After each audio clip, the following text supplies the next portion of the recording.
സംസ്ഥാനത്ത് ബാറുകളുടെ പ്രവർത്തന സമയം കൂട്ടുന്നു. രാവിലെ 10 മുതൽ പുലർച്ചെ 12 മണിവരെയാകും ബാറുകൾ പ്രവർത്തിക്കുക. പുതിയ മദ്യനയത്തിൽ ഇക്കാര്യം ഉൾപ്പെടുത്തിയിട്ടുണ്ടെന്നാണ് സൂചന. ലോക്സഭാ തിരഞ്ഞെടുപ്പ് ഫലം വന്നതിന് ശേഷം പുതിയ മദ്യനയം നടപ്പാക്കും. നിലവിൽ രാവിലെ 11 മുതൽ രാത്രി 11 വരെയാണ് ബാറുകൾക്ക് പ്രവർത്തനാനുമതി നൽകിയിട്ടുള്ളത്. പ്രവർത്തന സമയം കൂട്ടണമെന്നത് കുറെ കാലമായുള്ള ബാറുടമകളുടെ ആവശ്യമാണ്. സമയം കൂട്ടുന്നത് ടൂറിസം മേഖലയിൽ ഉൾപ്പെടെ വരുമാന വർധന ഉണ്ടാകുമെന്നാണ് ബാർ ഉടമകളുടെ വിശദീകരണം. ബിവറേജസ് കോർപ്പറേഷന്റെ ഔട്ട്ലെറ്റുകൾ രാവിലെ 10 മണി മുതൽ രാത്രി 9 മണി വരെയാണ് പ്രവർത്തിക്കുന്നത്. രാത്രി 9-ന് ശേഷം ആളുകൾ ബാറുകളിലേക്കാണ് മദ്യം കഴിക്കാൻ എത്തുക. എന്നാൽ കുറച്ചു നാളായി ബാറുകളിൽ മദ്യം കഴിക്കാൻ എത്തുന്നവരുടെ എണ്ണം കുറയുന്നുവെന്നാണ് ഉടമകൾ പറയുന്നത്. കേരളത്തിൽ ഇപ്പോൾ പലയിടത്തും കുടിൽ വ്യവസായം പോലെ അനധികൃത ചില്ലറ വിൽപ്പന നടന്നു വരികയാണ്. ഇതാണ് ബാറുകളിൽ ആളുകൾ കുറയാൻ കാരണമെന്ന് ഉടമകൾ ചൂണ്ടിക്കാട്ടുന്നു. സാധാരണക്കാരാണ് ഇത്തരം സ്ഥലങ്ങളിൽ നിന്നും മദ്യം വാങ്ങി കുടിക്കുന്നത്. രാവിലെ ജോലിക്ക് പോകുന്നതിന് മുമ്പ് തന്നെ ഇവർ ചില്ലറ വിൽപ്പനക്കാരിൽ നിന്നും മദ്യം വാങ്ങാറുണ്ട്. ജോലി കഴിഞ്ഞ് വീട്ടിലെത്തിയാലും ഇവർക്ക് സമീപത്തു നിന്ന് തന്നെ മദ്യം കിട്ടുന്നു. ചില്ലറ മദ്യവിൽപ്പനക്കാരെ സഹായിക്കുന്നത് ബിവറേജസ് ഔട്ട്ലെറ്റ് ജീവനക്കാരാണെന്നാണ് ബാറുടമകളുടെ ആരോപണം. ഇത്തരം അനധികൃത വിൽപ്പനക്കാർക്ക് മദ്യം അനുവദിച്ച അളവിൽ കൂടുതലും നൽകാറുണ്ടെന്ന് അവർ പറയുന്നു.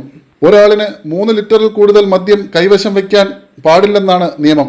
എന്നാൽ ബിവറേജസ് ഔട്ട്ലെറ്റിലെ ജീവനക്കാരെ സ്വാധീനിച്ച് അനധികൃത ചില്ലറ വിൽപ്പനക്കാർ പരിധിയിലധികം മദ്യം വാങ്ങിക്കാറുണ്ട്. കുറഞ്ഞ മദ്യം മുതൽ മുന്തിയ ഇനം മദ്യം വരെ ഇത്തരത്തിൽ ഇവർ വാങ്ങി സ്റ്റോക്ക് ചെയ്യുന്നു.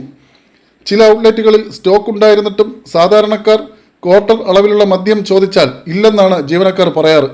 ഇത് അനധികൃത വിൽപ്പനക്കാർക്ക് വേണ്ടി മാറ്റിവെക്കുകയാണ് പതിവെന്നും ബാറുടമകൾ പറയുന്നു. ബെവ്കോ ജീവനക്കാരുടെ സഹായം കൂടി ലഭിക്കുന്നതോടെ കേരളത്തിൽ ഇപ്പോൾ അനധികൃത മദ്യവിൽപ്പന കൂടിയെന്നും അവർ ചൂണ്ടിക്കാട്ടുന്നു. എന്നാൽ ബാറുകളുടെ പ്രവർത്തന സമയം കൂട്ടിയാൽ ഇത്തരം അനധികൃത മദ്യവിൽപ്പന നിർത്തലാക്കാനാകുമെന്നാണ് ബാറുടമകളുടെ നിരീക്ഷണം. മാത്രമല്ല തങ്ങളുടെ നഷ്ടം നികത്താനും സാധിക്കും. ടൂറിസം സാധ്യത കണക്കിലെടുത്ത് സർക്കാർ അടുത്തിടെ ആരംഭിച്ച നൈറ്റ് ലൈഫിന്റെ ഭാഗമായി ചിലയിടങ്ങളിൽ ക്ലബ്ബുകൾ 12 മണിവരെ പ്രവർത്തിക്കുന്നുണ്ട്. ഇത് സംബന്ധിച്ച് ഉത്തരവിറക്കിയിട്ടില്ലെങ്കിലും ഇത്തരം ക്ലബ്ബുകൾ 12 മണിവരെ പ്രവർത്തിക്കാറാണ് പതിവ്. ഇതിലൂടെ കൂടുതൽ വിനോദസഞ്ചാരികളെ ആകർഷിക്കാനാകുമെന്നാണ് ക്ലബ്ബ് ഉടമകൾ പറയുന്നത്. ഇവർക്ക് നിശബ്ദ അനുമതി നൽകുന്നതിന് മുമ്പ് തന്നെ ബാറുകളുടെ പ്രവർത്തന സമയം കൂട്ടണമെന്ന് ഉടമകൾ ആവശ്യപ്പെട്ടിരുന്നു. കഴിഞ്ഞ വർഷത്തെ മദ്യനയത്തിലും ഇക്കാര്യം ഉൾപ്പെടുത്തണമെന്ന് ആവശ്യപ്പെട്ടെങ്കിലും സർക്കാർ അതിന് തയ്യാറായില്ല. ഇത്തവണ അനുഭാവപൂർവ്വം പരിഗണിക്കാമെന്ന് സർക്കാർ ഉറപ്പു നൽകിയിരുന്നതായി ബാറുടമകൾ പറയുന്നു. പുതിയ മദ്യനയം സംബന്ധിച്ച കരട് സർക്കാർ തയ്യാറാക്കിയിട്ടുണ്ട്. അതിലാണ് ബാറുകളുടെ പ്രവർത്തന സമയം കൂട്ടുന്നത് സംബന്ധിച്ചും തീരുമാനമുള്ളത്. ലോക്സഭാ തിരഞ്ഞെടുപ്പ് ഫലം വന്നു കഴിഞ്ഞാൽ അത് നടപ്പാക്കാനാണ് തീരുമാനം.